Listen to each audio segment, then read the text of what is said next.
Hi అందరికీ. ఈరోజు మనం క్యాప్సికమ్ ఎగ్ కర్రీ ఎలా తయారు చేసుకోవాలో చూద్దాం. ముందుగా మనం తీసుకున్న క్యాప్సికమ్, ఆనియన్స్ అండ్ పచ్చిమిర్చి కోసి రెడీగా ఉంచుకోవాలి.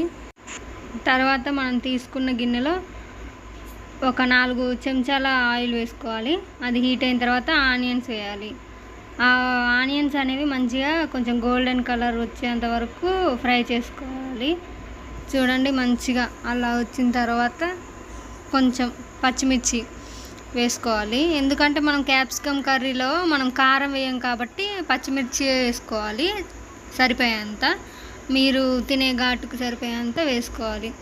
కొంచెం ఫ్రై అయ్యేలోపు గుడ్లు అనేవి మీకు ఎన్ని కావాలనుకుంటే అన్నీ ఒక గిన్నెలో పగలగొట్టుకొని అలా ఉంచుకోవాలి.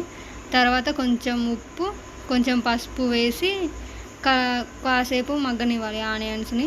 తర్వాత మనం తీసుకున్న క్యాప్సికమ్ని అందులో వేసి మంచిగా మగ్గనివ్వాలి. అలా మగ్గితే కర్రీ అనేది చాలా బాగుంటుంది. ఎప్పుడైనా క్యాప్సికమ్ అనేది ఉడికితేనే బాగుంటుంది. కొంచెం అలా ఉండకుండా మంచిగా ఉడకనివ్వాలి. మూత పెడితే ఒక 10 మినిట్స్ అలా ఉడకనివ్వాలి. అలా ఉడికిన తర్వాత చూడండి ఎలా వచ్చాయో.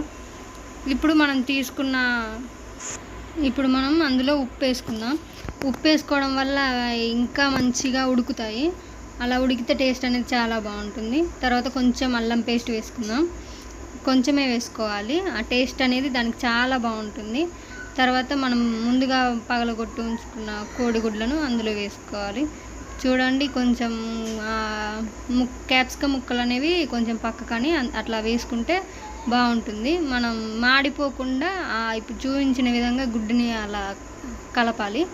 అలా కలపడం వల్ల మాడిపోకుండా గుడ్డ అనేది మంచిగా ఉంటుంది.